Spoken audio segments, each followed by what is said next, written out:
Right. Good afternoon, everybody. Welcome to today's Tuesday PhD support group meeting. I'm Dr. Lenin Liebenberg, and I'm happy to be part of this community today, especially today during the tumult that we've been experiencing in the KZN region right now. But it's pretty apt, though, that the series that we'll be hosting today focuses on maintaining and improving wellness throughout strife. Today, we have a second of the wellness series that will be hosted by the Student Support Services. Last week, we had a lovely discussion with Kelsey Nightingale about mental health in the workplace. And today, we'll be having a discussion with Christy Greener from the Student Support Services in a session titled The Wellness Continuum. So without further ado, I will hand over to Christy with the reminder that this meeting is generally very informal. This is a space we come together to discuss various issues related to professional development. Feel free to write any comments or questions within the chat box. Or to use the reaction icons to express any sort of emotion, any sort of support or disagreement even. We are here as part of the community to invest in each other's professional development. So let's speak about the wellness continuum. Welcome, Christy Greener. Thank you, Lenine, and good afternoon to everybody. So many of you here. Usually I'm used to teaching a class of first years or undergraduates, so I'm slightly nervous about presenting to people who are, you guys are getting your PhDs, I've got my master's, and a PhD is not something I am contemplating at this juncture, so I must say you're all incredibly brave and have my undying respect.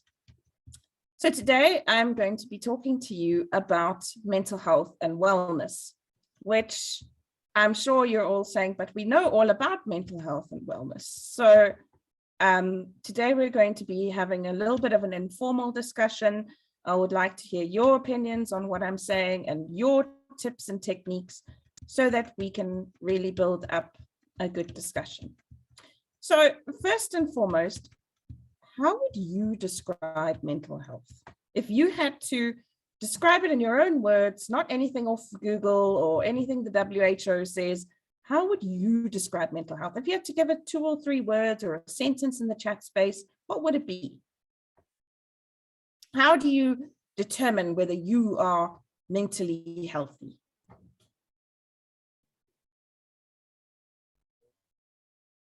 A happy state of being.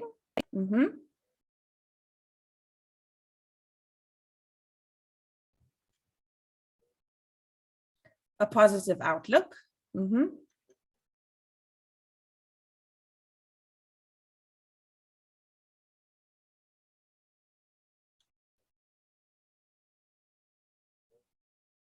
A balance in life.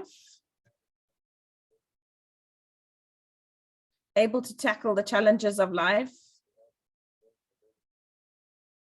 The ability to manage stress, having minimal anxiety. Mind, body, and soul in sync. Okay, so I'm hearing a whole lot of different descriptions, but a lot about balance and about holistic being. And that brings us to the concept of wellness. So wellness is not merely the absence of an illness, be that physical or mental. It is beyond that. It is holistic well-being, being in your physical, mental, social, financial, all domains of life. Now, we tend to talk about the mental health continuum. And so I'm going to be showing you just a video to illustrate what we mean when we talk about the mental health continuum. So let me just share my screen.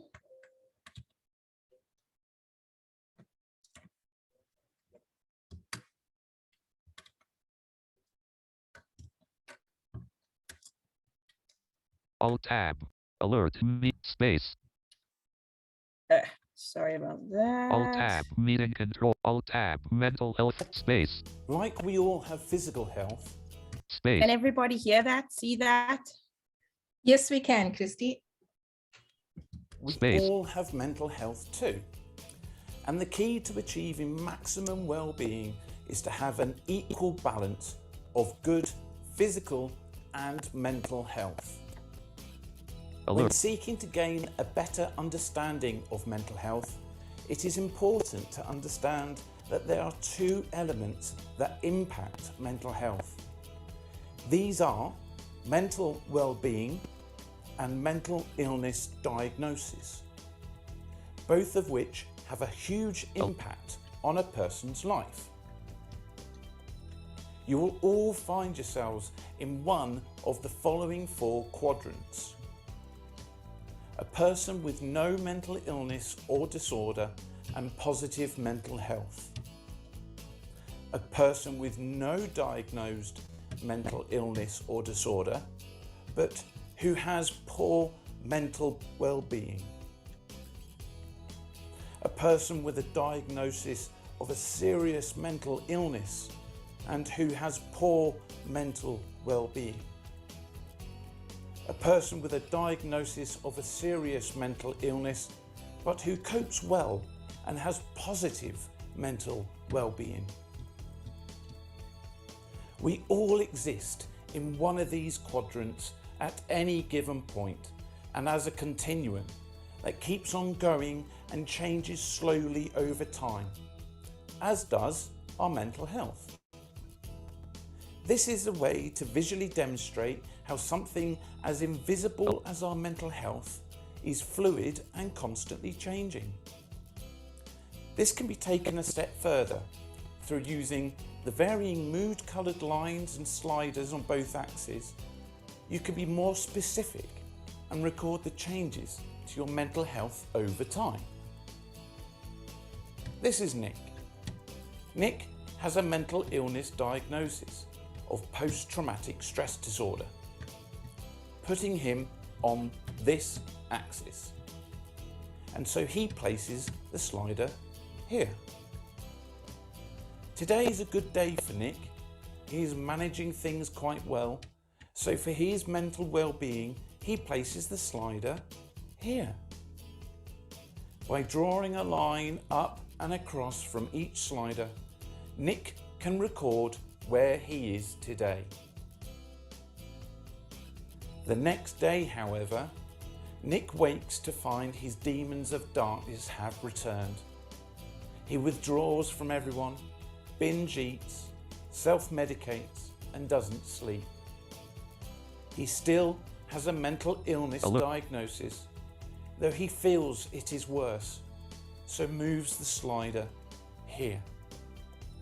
And his mental well-being has worsened, so moves it here. Nick draws the lines and records the date again. The important message to take away is our mental health is fluid and forever changing. When someone has a mental illness diagnosis or poor mental well-being, this does not mean they are unable to work or ever will again. With early recognition, interventions, treatments and support, an individual can learn to better manage symptoms and work on their overall well-being, making it less debilitating. It's essential for employers and managers to understand. Alt F4. Alert. Okay, so the video showed us that you can find yourself in one of those four quadrants. And if you, for example, think about today, right? Just take a moment to think, where would you fall on the quadrants? Would you have, so for example, are you a person with a mental health diagnosis? And do you have positive or negative mental health today? Or perhaps you're a person who does not have a mental health diagnosis, and you would ask yourself, am I in a positive state of being or a negative state of being today? I'm not going to ask you to share that because that is quite personal. But basically, and if you think about it, today or yesterday may have been particularly stressful due to a number of reasons. Perhaps the rain, the flooding may have caused damage to your homes or family members' homes. So today you might find that your mental health is lower than it should be. You may find yourself in a different state of being. Tomorrow things may have improved. So you will go back up onto a more positive frame of mind. So basically, that the mental health continuum emphasizes that mental health is fluid. But there was also something he also said, is that like physical health, we also have mental health. Now, if we look at wellness, we actually look at physical and mental health as being one and the same. So our physical health impacts our mental health, and our mental health impacts our physical health. And if we look at this video, we can see what they're talking about. Let me just prep my screen.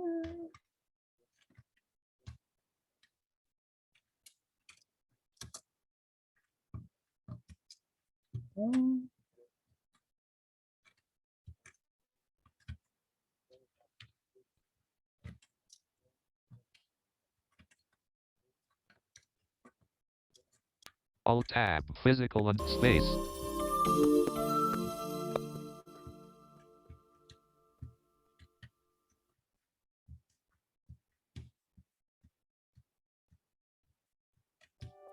It wasn't like it hit me all at once. I struggled with feelings of fear and worry over the years. When my doctor told me that the pain in my hands was caused by arthritis, those feelings continued to grow. I started to worry that I wouldn't be able to do the things I love, like gardening and playing the piano. I started having panic attacks and feeling like I couldn't breathe. I already had asthma, which can make breathing hard anyway. I was so stressed that I had trouble falling asleep at night. I found myself so tired during the day that I could barely focus on my work.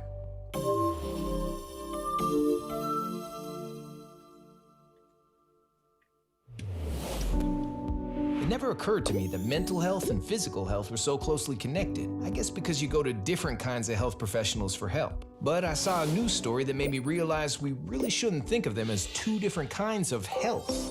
We're joined today by Dr. Alan Welch, a medical doctor who says we should be thinking about our health much more broadly. Doctor, what kinds of things besides our physical health are important? Thank you for having me on today. And yes, that's correct. When we talk about someone who is healthy, we are talking about physical health, but also mental health, social well-being, and other resources a person needs to live a full life. That sounds like a lot more than just curing someone when they have a fever. You're right. Health isn't just the absence of disease. It also refers to a person's ability to bounce back from an illness or other challenges in life. There are many factors that contribute to our mental and physical health. Some factors include a person's genetics, their environment, their relationships, their education, and their employment.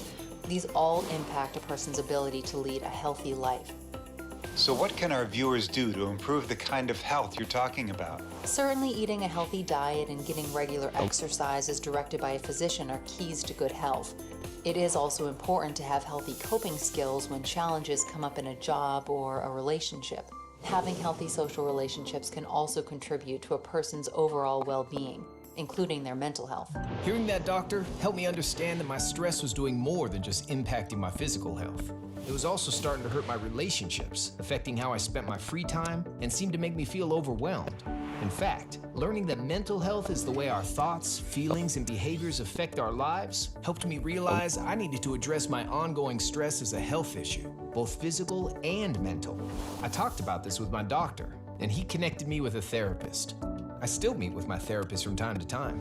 In addition to the diet, exercise, and physical checkups from my doctor, my therapist has helped me learn to manage my stress, develop healthy relationships, and a more positive attitude. Each and every day is filled with unique ups and downs, but understanding the link between my physical and mental health has made a big difference in my ongoing recovery journey. Alt F4, So alert. that clearly shows us that your physical and mental health are most definitely linked together. And we see this also when we look at signs and symptoms of mental illnesses, because mental illnesses tend to have physical, psychological, cognitive, and behavioral consequences.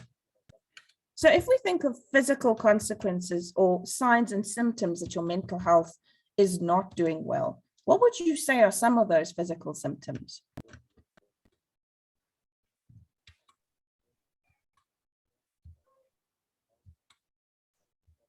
Binge eating? That's more of a behavior. What are the physical what are the physical symptoms, the actual physical feelings?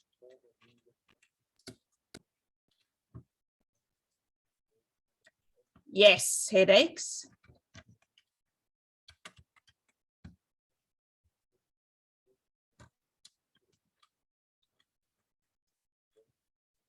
Backache.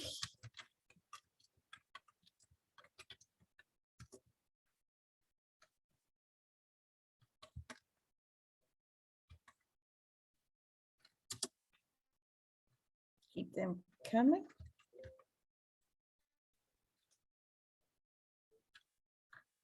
Irritability, that's more of an emotional response. So we've got headaches, nausea, lethargy, fatigue, tiredness, weight loss or weight gain, fainting and dizziness, lowered immunity. Yes, lack of energy.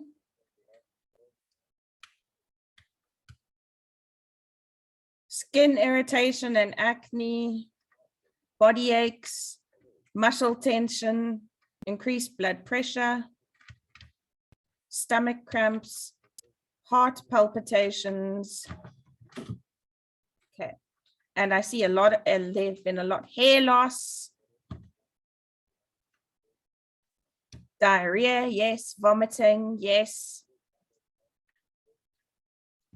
getting hot and flushing. Perfect. Now, let's move on to the emotional. What are the emotional indicators that perhaps your mental health is not where it should be?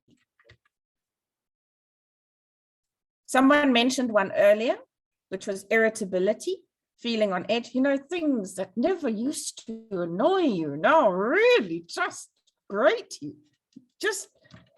Even just a little sound that never annoyed you is just really pushing your buttons. Tearfulness, yes. Feelings of demotivation. Feeling on edge all the time. Lack of self-esteem. Depression. Feeling overwhelmed. Feeling tearful. Desire to escape. Angry with yourself or the world, hopelessness, being oversensitive,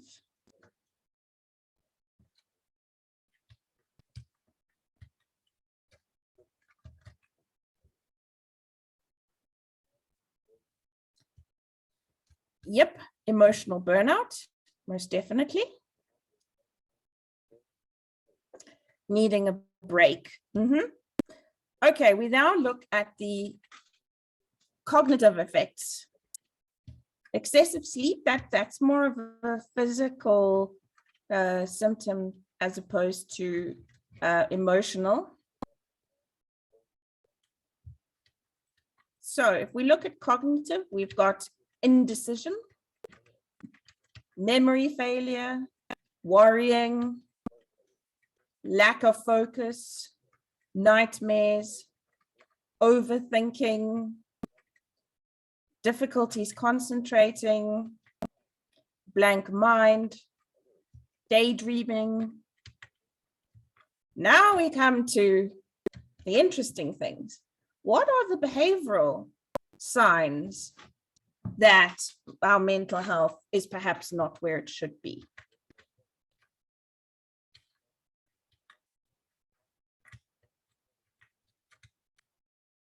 Lenine mentioned binge eating.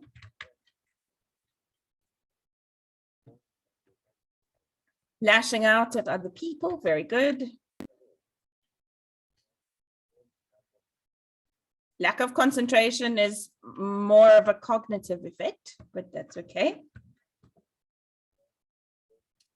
Substance use, very good. Being aggressive. So we've got restlessness, appetite change. So either people want to eat a lot more or a lot less. Substance use, lying. That's an interesting one. Withdrawal, being accident prone, procrastinating, slowing down and the rate of which you're able to perform tasks, changes in sleep, more conflict. Everything is a rush. Now, let's talk about the way we speak about mental health. And let's put your hand up if you're guilty of this. How many people have said, and I'll put my hand up. Let me just raise my hand. Oh, today I feel so depressed. Put your hand up if you've ever said that. Okay, who said that? Oh, today I just feel so depressed. So I had my hand up.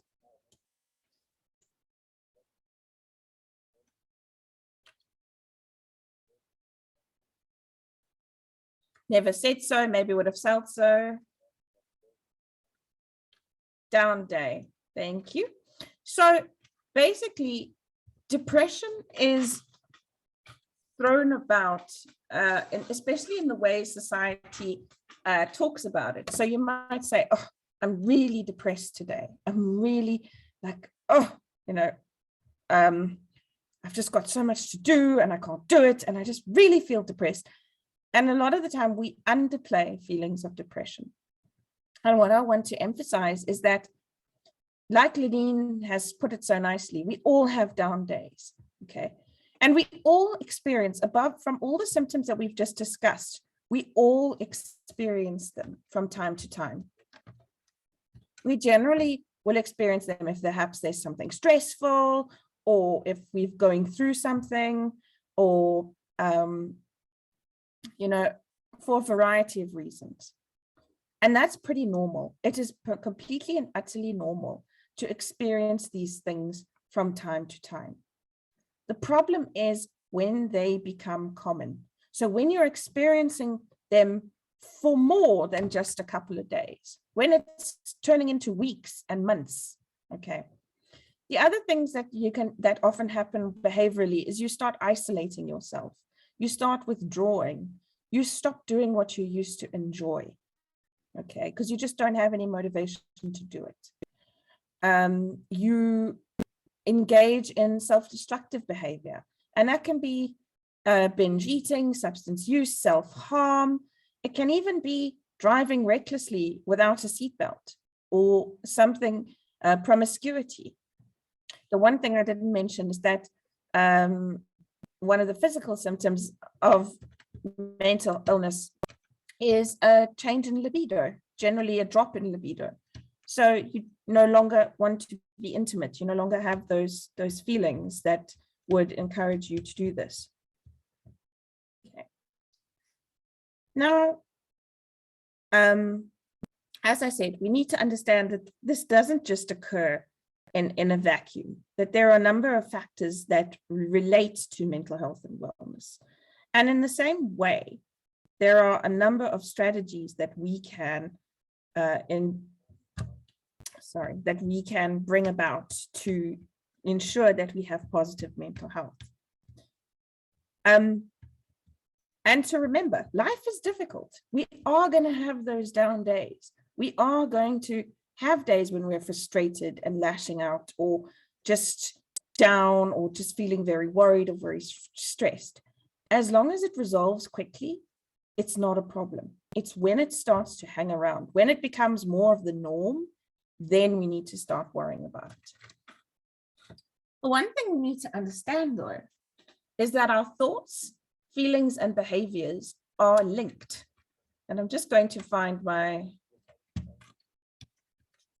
picture.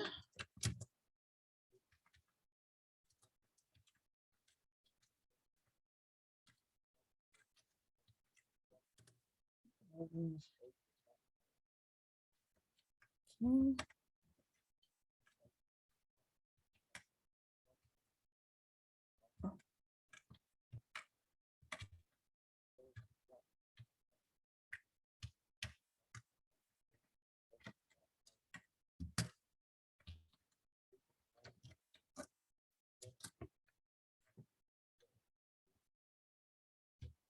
Janine, can you see that? Yes, we can, Christy. If you'd like to put it in the full screen mode, either way is fine. I will try. Give me a second.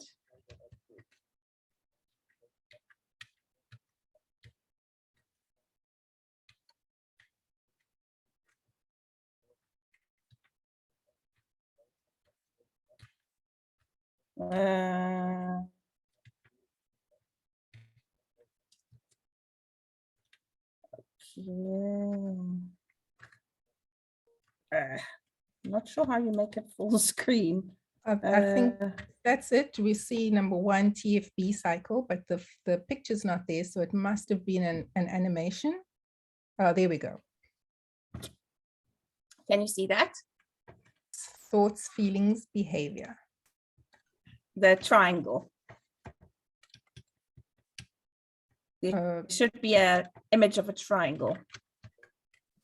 They are, no, now we are on slide 2, which is a table headed physical effects, emotional effects, and cognitive and behavioral effects. Okay, where is my triangle? Okay, well, basically how it is usually represented is in a triangle. So let's take a scenario, guys. Let's say that you've got something, maybe a proposal to write or some such thing, or an article to read, okay? And it's not something you're looking forward to doing. So the thoughts you might have are, this is really annoying, this is going to be really boring, I don't want to do it, okay? Your feelings are going to be perhaps irritation, perhaps some anxiety, a little bit of frustration. And what's most likely to happen is you're going to find ways of avoiding it behaviorally. So you're going to might procrastinate. You might start and stop. You might put it off. You might daydream. You might do any of those things. So the point I'm trying to make here is our thoughts, feelings, and behaviors are interlinked, which means we are able to influence and change them. Okay. If we can change the way we think about something, it will influence the way we feel about something and the way we behave, which will in turn influence our feelings and our thoughts. When we behave in a positive way, we actually can, so for example, if we just look at something physical where you engage in exercise, exercise releases endorphins. Endorphins make us feel good. So just looking at a positive behavior, when we feel good, we're able to think more clearly. We're able to feel more positive. So the way we look at it is it's the cognitive triad, the thoughts, behaviors, and feelings. So in order to, when, for example, you're coming to a task and you want to, consider, how do I best approach this task? It's about changing your perspective. So, I don't want to do this. It's going to waste my time. I could be doing so much else. You're going to have to say to yourself, look, I can either choose to think of it this way, or I can have a look, I can change the perspective and say, look, it's something I have to do. Yes, it's not something I enjoy, but it's necessary. And so I'm going to do this. And once you've done it, you reward yourself. So there's a positive feedback in terms of how I think equals how I felt equals how I behaved. I did the article. I felt really proud of myself having read the article or written the proposal. And having felt really proud of myself, I could think that, hey, I could take on other challenges. And I know we'll be covering this later, but stress is it's a reaction to a perceived threat to the body. It may be an actual threat, but a lot of the time it's perceived.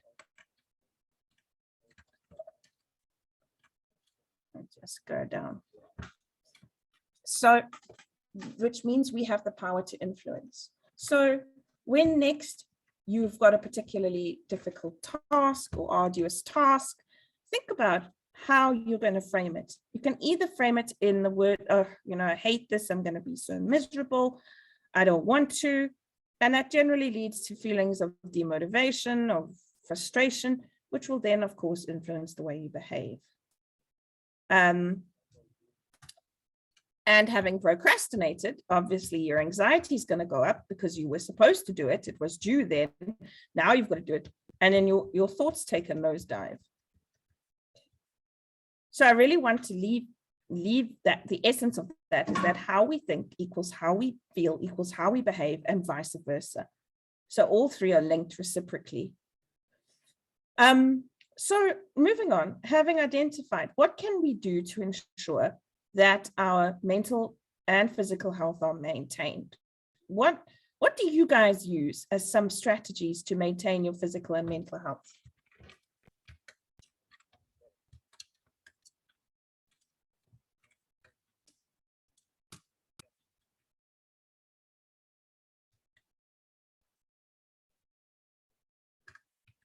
Apart from eating junk food.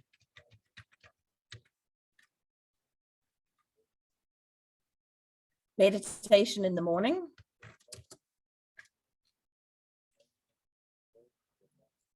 Have a chat with friends.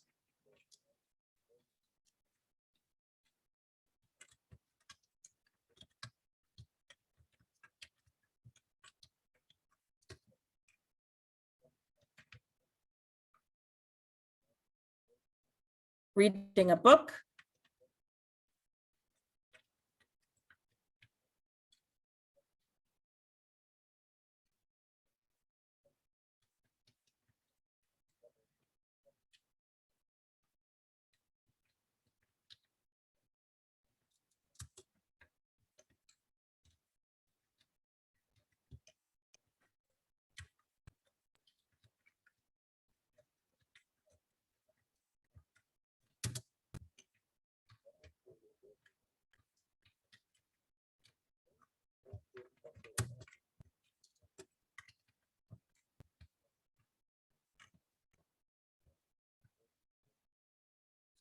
Playing music and dancing. Wonderful, wonderful. Now, the important thing is when we exercise, when we do that, especially when we exercise, guys, because let's face it, it's not always our favorite thing to do, but that's the key. You must find something that you enjoy. Me, I'm a swimmer. Put me in the water, I'm fine. I swim 3 times a week for exercise and enjoyment. It's great.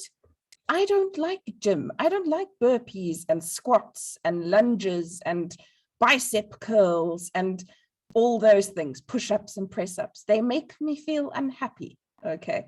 So don't put me in the gym. If you say, Christy, you have to go to gym 3 times a week, no more swimming, I'm going to get very, very demotivated, and I'm going to do my absolute best to avoid it. So when you choose a form of exercise, make sure that you choose something you like. Make sure that it's something that you can enjoy. And it can be anything. It can be yoga, swimming, running, jogging, walking, Zumba, dance. It can be absolutely anything. Going to the gym, playing a sport. And the other thing is you can sometimes incorporate exercise and leisure at the same time. For example, going for a walk with some of your friends, or playing a sport, like socially, like in a club or something like that, or just a little team of you that get together, or having an exercise group. It's a lot harder to procrastinate when you've got other people depending on you, as opposed to when it's just you. So use that as a way of both connecting and also just getting in touch with yourself. Eating a balanced diet is a very good way as well. You know, we all enjoy junk food, and you know, Easter weekend is coming up, and that means chocolate. Well, it does for me. I don't know what it means for everybody else. And that's great. You can have that chocolate, but not on an everyday basis, which I'm sure you already know. But it's like, don't go and find yourself the most rigorous, strictest diet that you can possibly find on the web, because most likely you're going to struggle to stick to it unless you've got a high level of self-discipline. But also remember that you need to ensure that you're eating a balanced diet. And so you can't just cut everything out of your life. You need to make sure that the diet, if you choose a diet, because diets aren't necessarily the healthiest thing, rather having a healthy eating plan and incorporating all the food groups, but doing it in a balanced, moderated way will be a lot better than simply going find a radical diet on YouTube and stick to it. Because a lot of the time, those radical diets aren't good for us. Plus, they're extremely demotivating. Imagine having to get up every morning and knowing that the only thing you can eat is kale and lettuce. That's all. That's all you're going to eat every day. I don't know if anybody here really loves kale and lettuce, but it's not my favorite thing to do. So I work with the nutritionist, and the nutritionist and I have developed an eating plan that I can stick to, because it doesn't say that I can't ever have chocolate, I can't ever have sweets or whatever it is. It just says that in moderation.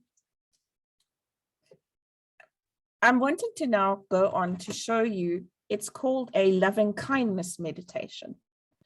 And what it is about is, basically, it's a way for you to calm down, relax, focus, and give yourself some love. Because face it, if we don't love ourselves, who's going to love us? Pretty much. So if we don't show compassion to ourselves, how can we show compassion for anybody else? So the video I'm going to show you is all about loving kindness. But before I leap into that, does anyone have any comments, any questions? Anything you're confused about?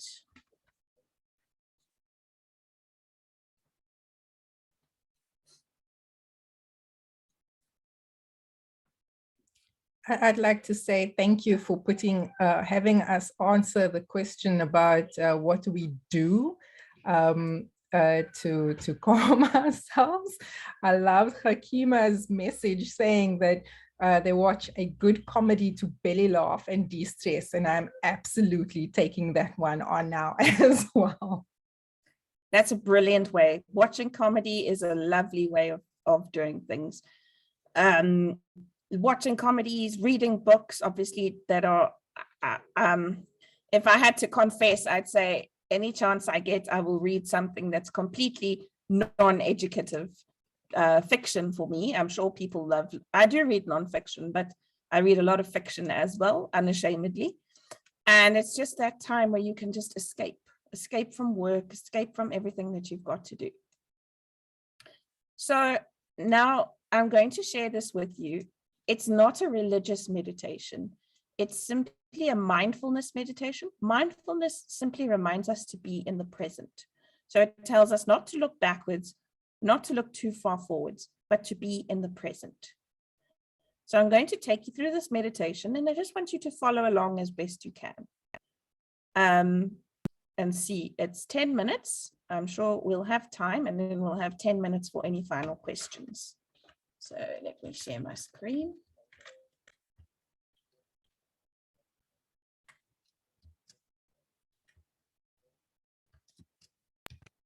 Alt-Tab. Space. Give me a second. What's going on Alt-Tab. here? 10-minute guided loving dash. Welcome to a loving kindness meditation. Is it playing okay, Lenny? It's playing okay. It's not in full screen, but it's still fine. Okay, I can put it in full screen. Just ignore the screen reader. Tab, alert, tab, mute, left tab, on, sub, setting, menu, theater, full screen, enter, alert. There we go. Shift tab. Shift Is that tab. better? YouTube apps. Shift That's tab. great. Create Thanks. YouTube. Left right 0. Autoplay is scroll Where is 0. my Left play right. button? Mute next. Play left enter. On Declutter the Mind. Today we're going to incorporate practicing loving kindness on yourself. It's important to look for the good in yourself. This will help you see the good in others when you're doing a regular loving kindness practice. Looking for the good in yourself isn't a way to deny your problems. Rather, it's a way to have a balanced outlook on yourself. Plus, if you're like most people, you're likely your toughest critic. If you're able to show yourself loving kindness, then you can show anyone loving kindness. And with that, find your seat. Sit with your back upright, but comfortable. Alert. And now with your eyes open, begin to take a few deep breaths in through the nose and out through the mouth.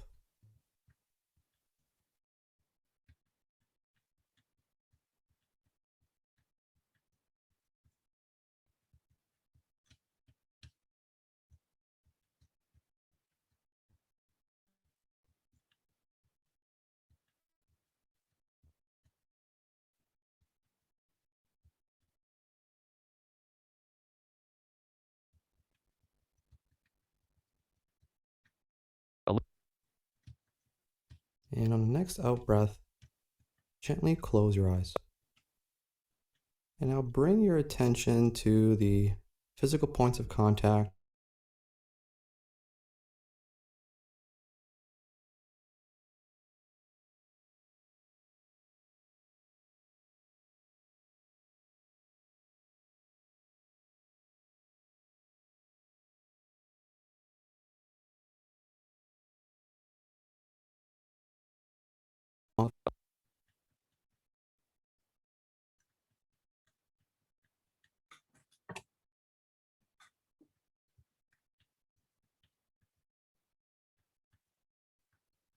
And now bring to mind the image of a person who you know or you've known in your life to be loving and kind to you.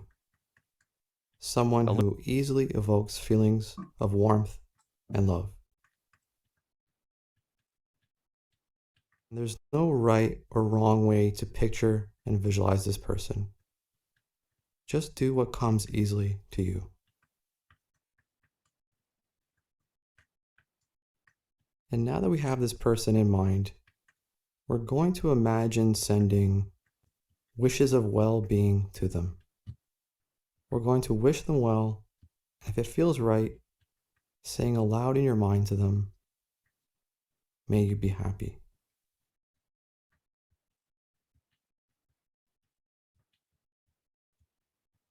Picture them now receiving your wishes for them. Imagine the look on their face or the change of their facial expression.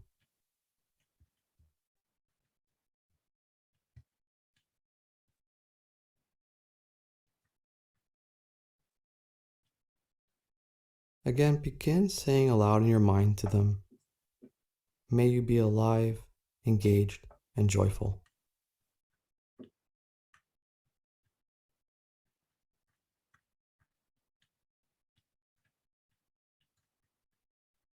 May you experience inner peace and ease.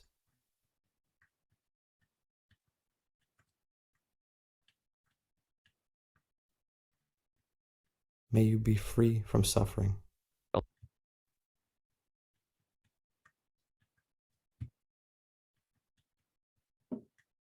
Again, picture them receiving your wishes and imagine how they might feel.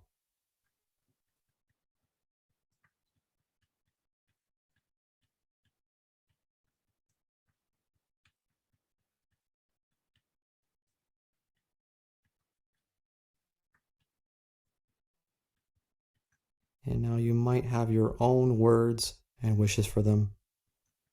Feel free to tell them things that resonate with you. Take some time to do this, and if you're not sure, you can continue to say, may you be happy.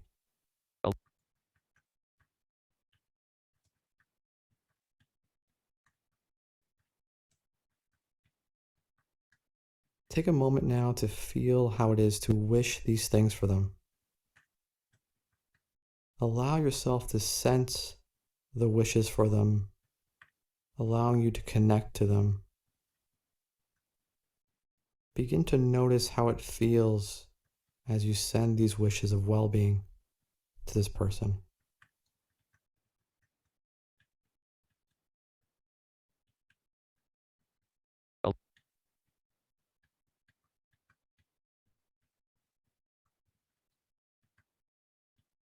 And now begin to wish these things upon yourself.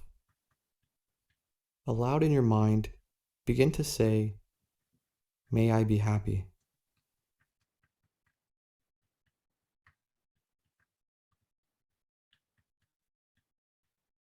May I be alive, engaged, and joyful.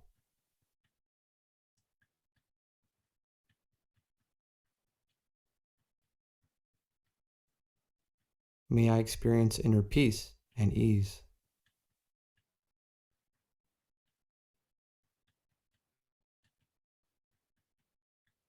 May I be free from suffering.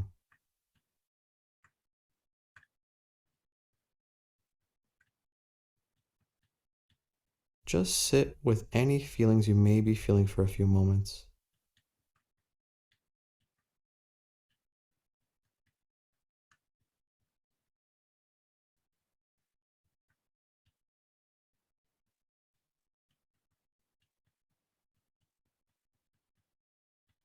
And now finally, say to yourself in your mind, "May I be happy."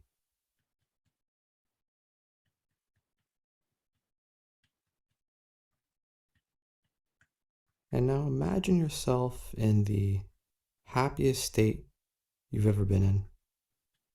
If you can't recall a time, just imagine yourself in this state. Imagine all worries gone. Imagine anything you've ever wanted to achieve or accomplish has been awarded to you. Imagine all your pain and ailments have been cured. Picture yourself in complete joy and bliss. And if you can, picture your face and your expression to this joy.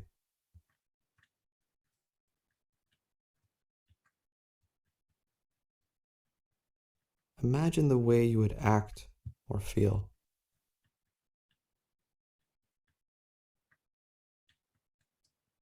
Imagine the things you might do or say.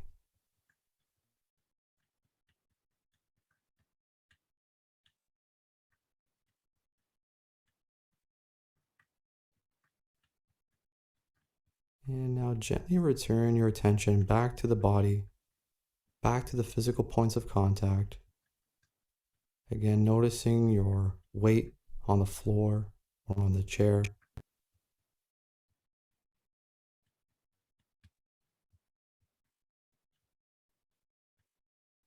Noticing the points of contact such as the legs and feet on the floor or chair, the arms in the lap, the back against the chair.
And now in your own time, gently open your eyes and notice how you feel. Alt F4. Alert. Okay, ladies and gents, I hope that you enjoyed that meditation. I do briefly want to talk to you about reaching out. So we've spoken today about the signs of mental illness. Well, the signs that your mental health is deteriorating and you may need help. For UKZN students, for College of Health Science students, I'm just putting.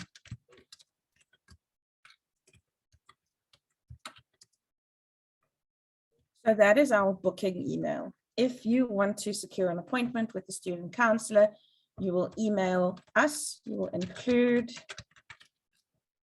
your name, degree, student number,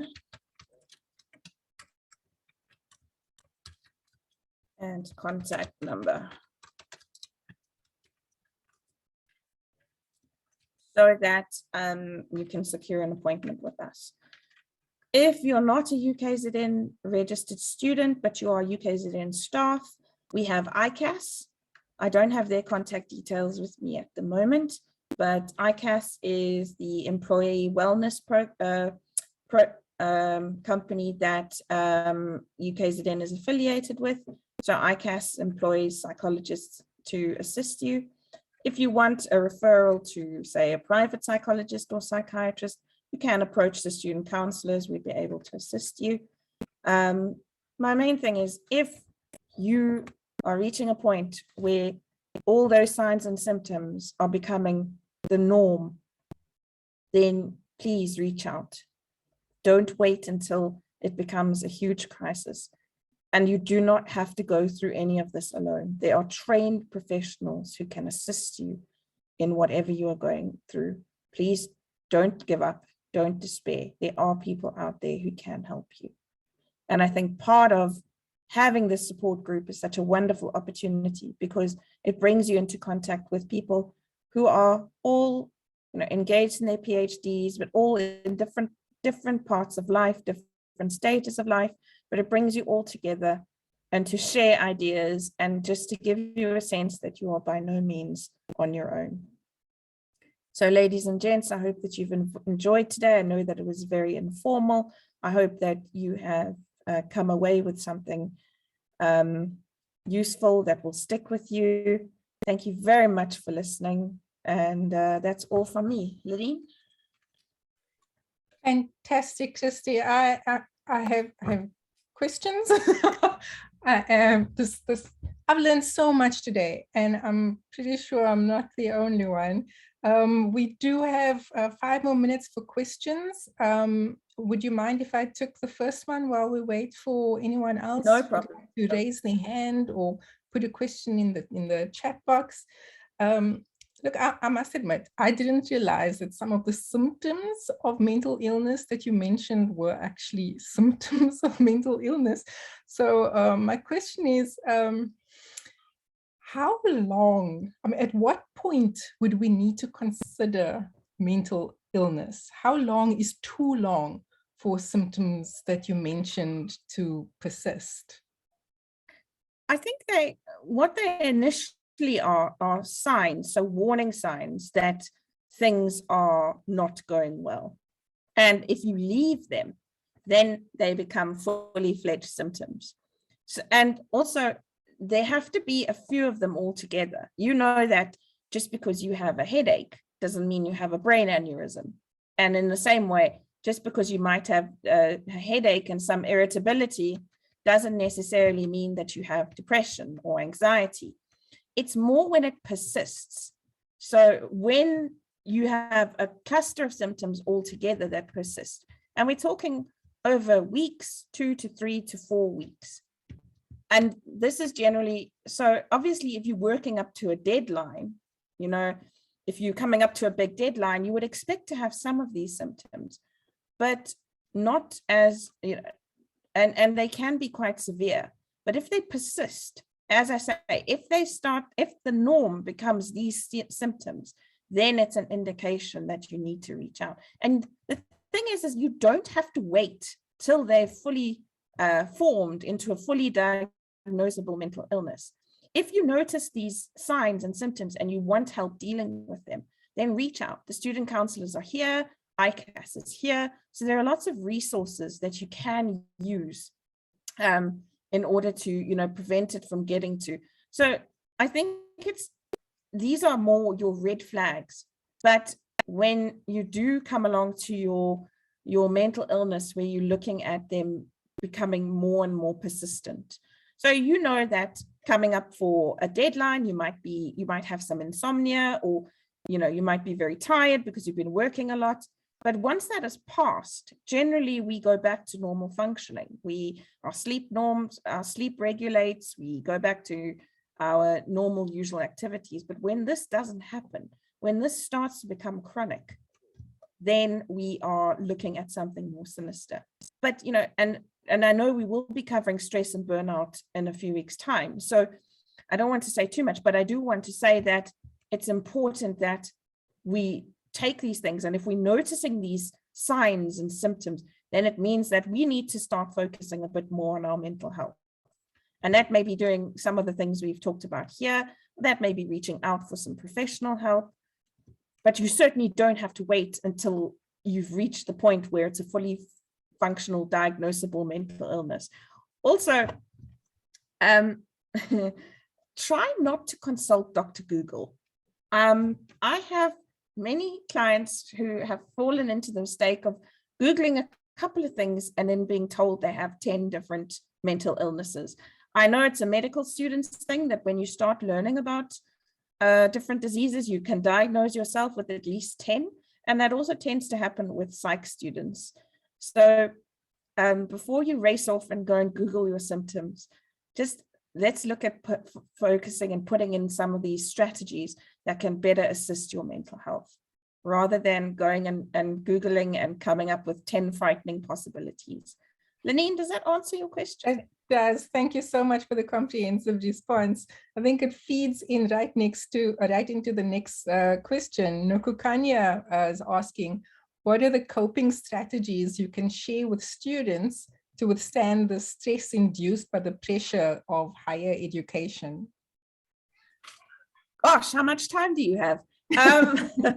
So I think lots of things that have been said here. So finding that balance, getting out and doing some exercise, eating a balanced diet, connecting with family and friends, meditation, mindfulness, music, dance, you've got to, as much as you're a student and you've got deadlines, you've also got to remember that you're a human as well. You need time in the day that you're doing something non-school related. And I know it's hard and the pressure is high, but you have to create almost a schedule for yourself initially. So at this time, I'm going to be doing X, Y, and Z, and you pencil in downtime. You need downtime. And that downtime is doing something that you really enjoy and doing stuff for you, because we do a lot of stuff for other people, but we don't often give ourselves time for us. Okay. And giving ourselves time is not selfish. It is not putting ourselves first or making ourselves self-centered. In order to be good practitioners, in order for us to be healthy humans, we need to be able to take care of ourselves before we can take care of other people. Also, giving yourself rewards. Once you've achieved a certain goal, do something that you enjoy. Celebrate, give yourself an incentive. Go and eat that chocolate or buy that handbag, or not that I'm encouraging reckless spending, but go and do something. Go to the beach, go out, go and lie on your bed and read a book, have a power nap. But try and incorporate as many positive coping strategies that you've seen today into your life. So you can sit down after the meeting and say to yourself, what is the one thing that I'm going to change today? What is the one thing that I am going to do today to change my mental health? What is it going to be? Remembering that also the way you think about things influences your behavior, influences your feelings.